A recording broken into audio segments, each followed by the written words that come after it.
अरे मैडम, आपके हस्बैंड ने कॉल किया था कि घर जाकर के मेरी वाइफ को देख लेना। तो क्या दिक्कत हो गई आपके लिए? हाँ, मैंने ही बोला था अपने पति को तुम्हें भेजने के लिए। मुझे कोई दिक्कत नहीं है, मैंने तो सिर्फ तुमसे मिलने के लिए तुम्हें यहाँ पर बुलाया है। इतना दूर क्यों खड़े हो? पास में आओ, बैठो यहाँ पर। क्या कहा मैडम आपने कि आपको कोई भी परेशानी नहीं है? आपने मुझे मिलने के लिए बुलाया है? अरे मैं अपने क्लिनिक पर कितने सारे पेशेंट को छोड़ करके आया हूँ। आपके हस्बैंड बोल रहे थे कि मेरी वाइफ के पेट में बहुत तेज दर्द हो रहा है, तो डॉक्टर साहब जल्दी से जाकर के उसको देख लेना। इसी वजह से मैं दौड़ा दौड़ा सारे पेशेंट को छोड़ करके यहाँ पर आपके पास आया हूँ, और आप बोल रही हो कि आपने मुझे मिलने के लिए बुलाया है। देखो मैडम, मैं आपको कितनी बार बोल चुका हूँ कि आप मुझे जैसा डॉक्टर समझ रही हो ना, मैं उन डॉक्टर में से नहीं हूँ। देखो, तुम इतना भाव क्यों खाते हो?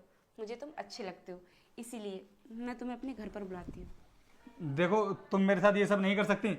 मैं तुम्हें बता रहा हूँ कि मैं ना बहुत शरीफ खानदान से हूँ, और देखो इन सब हरकतों के बारे में मैं सोच भी नहीं सकता। अरे मेरे बीवी बच्चे हैं, मैं उनके लिए ना ये सब नहीं कर सकता। देखो तुम मुझे जाने दो, अगर कोई परेशानी है तो मैं भी तुम्हारे लिए दवाई दे देता हूँ। हाँ, है ना परेशानी प्यार की, और उस परेशानी को तुम ही दूर कर सकते हो। मैडम, इसे परेशानी नहीं कहते, पागलपन कहते हैं जो तुम्हें हो गया है, और इसका ना कोई इलाज नहीं है। इलाज है, और तुम ही मेरे इलाज हो। जब तक तुम मेरे साथ हो, तुम ही मेरा इलाज हो। देखो मैडम, मुझसे फालतू की बकवास करने की कोई ज़रूरत नहीं है। इतने सारे पेशेंट को बेवकूफ़ बना करके मैं यहाँ पर आया हूँ, ये बोल रहे हैं कि मेरे लिए कुछ ज़रूरी काम आ गया है, और उसके लिए आपने मुझे यहाँ पर बुलाया है। देखो, मैं आज के बाद ना तुम्हारे घर पर नहीं आऊँगा अगर तुम इस तरह की हरकतें करोगी। वो तो आपके पति की आदत बहुत अच्छी है, इसी वजह से मैं उनके कहने पर तुम्हारे पास चला आता हूँ, वरना मैं किसी पेशेंट को ना उसके घर देखने के लिए नहीं जाता हूँ। चलता हूँ मैं यहाँ से। अरे, कहाँ जा रहे हो? बैठो तो सही। अनुष्का, क्या हो रहा है ये सब? छोड़ो मुझे, अरे छोड़ो। वीर, देखो ना, ये मेरे साथ बदतमीजी कर रहा था। दवाई देने के बहाने ये मेरे साथ छेड़छाड़ कर रहा था। डॉक्टर साहब, ये क्या कर रहे हो तुम? मुझे तुमसे ये उम्मीद नहीं थी कि तुम मेरी बीवी के साथ में ये सब करोगे। तुम हमारे फैमिली डॉक्टर हो, इसीलिए तो हम तुम्हें अपने घर पर बुलाते हैं, और तुम मेरी बीवी के साथ में इतनी गंदी हरकत करोगे, इसके बारे में तो मैंने कभी सोचा भी नहीं था। अरे मैडम, आप झूठ क्यों बोल रही हो? आप बेवजह मेरे ऊपर इतना गंदा और घिनौना इल्जाम क्यों लगा रही हो?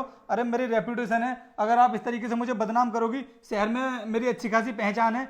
देखो, मैं बिल्कुल सच बोल रहा हूँ भाई साहब, और आपके आदत अच्छी है, इसी वजह से मैं आपकी बीबी को दवाई देने के लिए आ जाता हूँ, वरना मुझे भी कोई शौक नहीं है आपके घर पर आकर दवाई देने का।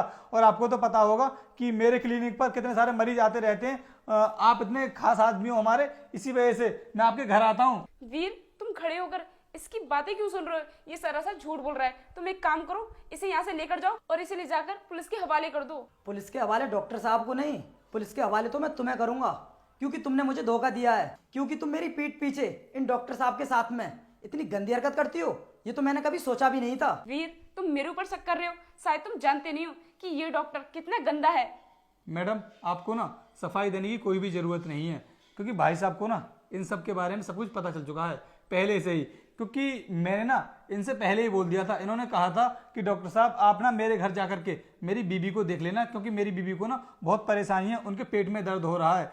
तो मैंने इन भाई साहब से बोला कि मैं आपके घर नहीं जाऊंगा, क्योंकि मैं जब भी आपके घर के लिए जाता हूँ ना, तो आपकी बीवी मेरे ऊपर गंदी निगाह डालती हैं। और आपको तो पता है कि मैं कितना शरीफ डॉक्टर हूँ। इन सब चीज़ों के बारे में मैंने इन भाई साहब को बता दिया। फिर इसके बाद इन्होंने ये प्लान किया कि आप मेरे घर पर जाओ, मेरी बीबी को देखो, और फिर मैं आपके पीछे पीछे आता हूँ, और उस कंडीशन को मैं भी देखता हूँ कि आखिर मेरी बीबी ऐसा करती है या फिर नहीं करती है। और आज इन भाई साहब ने आपको देखो रंगे हाथों पकड़ लिया है। अब इसलिए ना झूठ बोलने की जरूरत नहीं है, सच्चाई अपने पति को बता दो कि तुम मेरे साथ में ये सब क्यों करना चाहती हो, मुझे बदनाम क्यों करना चाहती हो। क्या तुमने मेरे पति को इसके बारे में सब कुछ बता दिया? हाँ, बताना जरूरी था, क्योंकि तुम ना अपनी हद पार करती जा रही थी, और मैं इनका खास आदमी हूं। अगर मैं इस तरह की हरकतें करता रहूंगा सभी के घरों में जा जाकर, तो कौन मुझे अपने घर में घुसने देगा।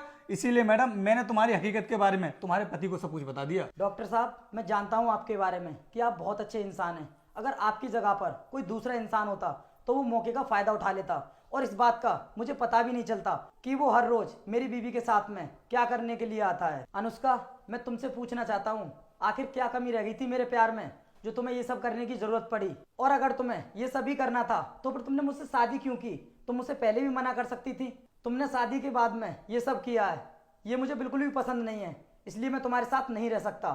तुम जा सकती हो अपने मायके। नहीं वीर, तुम मेरे साथ ऐसा मत करो। अगर तुम मुझे घर से निकाल दोगी तो मेरे पापा को पता लग जाएगा, और मेरे पापा को पता लग गया तो वो तो मुझे जान से ही मार देंगे। अरे तो मैडम क्या गलत है इसमें? पता चलना चाहिए तुम्हारे माँ बाप के लिए। और जब तुम्हें इतनी ही शर्म आ रही है तो फिर ऐसे गंदे और घिनौने काम करती ही क्यों हो, जिनसे अपना सर नीचा करना पड़े?